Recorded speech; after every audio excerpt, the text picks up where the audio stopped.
হাতে একগুচ্ছ তাজা ফুল, মুখে এক চিলতে অমলিন হাসি আর চোখে মায়াবী চাহানি। প্রথম দেখায় মনে হতে পারে কোনো সিনেমার দৃশ্য, কিন্তু এটি সিলেটের জিন্দাবাজার পয়েন্টের এক কঠিন বাস্তব। ব্যস্ত শহরের চকচকে আলোর ভিড়ে ফুল বিক্রি করা এই ছোট্ট শিশুটির নাম ফাইজা আক্তার মাইশা। সম্প্রতি সামাজিক যোগাযোগ মাধ্যমে মাইশার একটি ভিডিও ভাইরাল হয়, যেখানে তার স্নিগ্ধ রূপ দেখে নেটিজেনরা মন্তব্য করেছেন, বিক্রেতা নিজেও জানে না যে সে নিজেও একটি ফুটন্ত ফুল।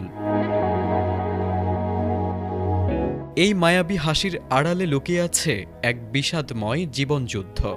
মাত্র ৪ বছর আগে মাইশা তার মাকে হারায়।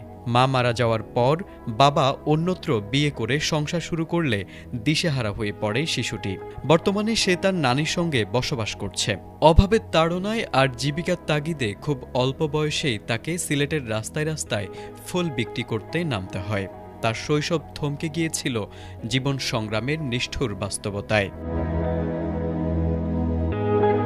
ভিডিওটি ভাইরাল হওয়ার পর তার নজরে আসে সিলেটের বিশিষ্ট সমাজসেবক ও ফাহিম আল চৌধুরী ট্রাস্টের চেয়ারম্যান ফাহিম আল চৌধুরীর। তিনি তাৎক্ষণিকভাবে শিশুটিকে খুঁজে বের করার অনুরোধ জানান এবং তার শিক্ষা, আবাসনসহ যাবতীয় নানাবিধ দায়িত্ব নেওয়ার আগ্রহ প্রকাশ করেন।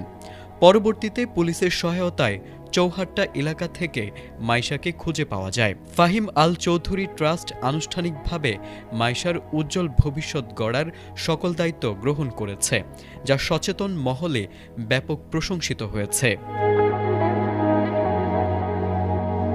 গত ৩ এপ্রিল সিলেট মেট্রোপলিটন পুলিশের কমিশনার আব্দুল কুদ্দুস চৌধুরী সাংবাদিকদের এই মানবিক উদ্যোগের বিষয়টি নিশ্চিত করেন। তিনি বলেন, ফাহিম আল চৌধুরীর এই প্রচেষ্টা সমাজে একটি ইতিবাচক বার্তা পৌঁছে দিয়েছে। তিনি আরও উল্লেখ করেন, মাইশার মতো অসংখ্য পথশিশু সুযোগের অভাবে অন্ধকারে হারিয়ে যাচ্ছে।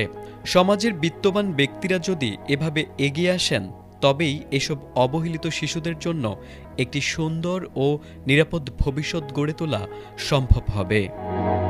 তারেক আজিজ, এটিএন বাংলা।